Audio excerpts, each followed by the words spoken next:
I was able to chat with him, which was so cool, like a literal dream come true. I was able to chat with him on Spaces the other day. And it's interesting because him and Gabriel Layden are both big gaming pushers. We've seen Alex Becker say he's going to be entering the NFT space again. We've seen Gary Vee enter the NFT space. He even, I think, bought some more Wolf Game or something like that. Dude, I know gaming's not here, but the narrative around gaming is going to fucking blow the roof off in 2023. I don't care if we're in a bear market or bull market. That's where I'm placing pretty much 80% of my bets. So just so people know, that's why I started making a lot of content onto Twitter. I mean, making video game content for Twitter. I want to make a bunch of content for these games, figure out who's VC backed, figure out who can I get some money from to make some content for them, things like that. I think for anyone who wants to make content, this is the opportunity. This is the window right now. If you want to be making content, if you want to be out here, all you have to do, play their game, make some funny content, and then send them 35 clips and say, yo, you can use some of these. Let's work something out. Like maybe I can make some more content for you. You guys need this shit. And especially if they're VC back, they're going to be willing to pay for that. And I think that's going to be the biggest meta. If you can get connected with the imposters, My Pet Hooligan, Evaverse, whoever's got games right now that are playable, get into those fucking ecosystems, make some friends, and fucking grind, dude. Like this is it. 2023 bull run or bear run. This is it. My feeling on the gaming projects is that I agree with you as a long term. As long as you are long term focused holder and you're willing to have your money, tied up there for a year, 2 years, 3 years, then I agree with you. And I'm very bullish on imposters, long term, and I'm very, very bullish on My Pet Hooligan. I might pick one up. But Kate, you could use that money in the meantime to flip others and pick it up in a year. I don't. Yes, well, I was going to say I was going to get the imposter so I could play. Like I was going to get the imposter so that I could just be in their ecosystem now and start making content in that world.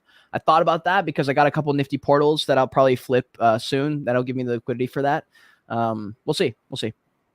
It will be tied up for a while. I think they recently had a pump because they had a gameplay very recently. Yeah, so I don't know if now's the best time. I've owned My Pet Hooligan a few times. I've actually flipped a few of them, and I like them as well. Yeah, I like them. But I do think that even though they're quite advanced, and their graphics are incredible, I do think they're still a far way away. And even once it's done, I'm just saying any game. Once it's completed, which is really a tough task to make a compelling, fun, good game to play, even once that's done, unless the users come to it, you're going to struggle. But that's why the NFT is actually a good use case because it allows you to build a community of supporters before the game's even released, so that when you do release the game, you've got, 10,000 is My Pet Hooligan. You've got 10,000 people that are interested in playing your game off the bat. Actually, no, they actually have Zuckbox too. So I bought a Zuckbot, which is another character that you can play the game if you have it. I paid like $100 for it. If you guys want to get into My Pet Hooligan ecosystem, I will be. I just chatted with the team, some of the guys in the team, and I was able to confirm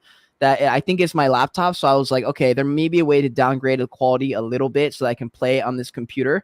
Because I was like, wait a second, I can't play this game unless I have a gaming computer. I was like, you're cutting out effectively everyone in your community except for 1%. And they're like, no, like we're just working on it right now. So like, I think it's an update that needs to happen. But currently, I think you can take down the quality and still be able to play. Because I was like, how am I going to stream this if I'm lagging every 2 seconds, But there'll be, I mean, that's the things we're going to be ironing out. Like, it's not a perfect world. Like, I see a lot of arguments saying gaming's not going to work because we're not ready. I'm like, I know we're not ready, but like, we got to work with what we got right now. We can't always be complaining about what we don't have. And I'm like, yeah, of course we don't. But even if we did, even if our games were ready to go, the public isn't ready for the games to be ready to go. So it wouldn't even matter if we had all these problems solved. We're not as a culture ready to move forward into this metaverse narrative yet. We're going to need 3 years or something to get people to get comfortable, to be like, oh yeah, you know what? Like, I'm cool doing this. No problem. I'm really fucking excited for that. Like, I've always been a visionary in that sense. I'm excited for that. I think I'm going to flourish heavy. Like, I think when the metaverse comes, dude, I think that's when the Joyous Kingdom takes off. I think that's when Philip Kalinko's Web3 show takes off. Like, I think that's where real opportunity is going to start to get nutty. You're going to start to see like opportunities that pop up that just were not a possibility 5 years ago. And I can't tell you how excited I am for that. That's what kind of keeps me going. 100%. So speaking about the metaverse and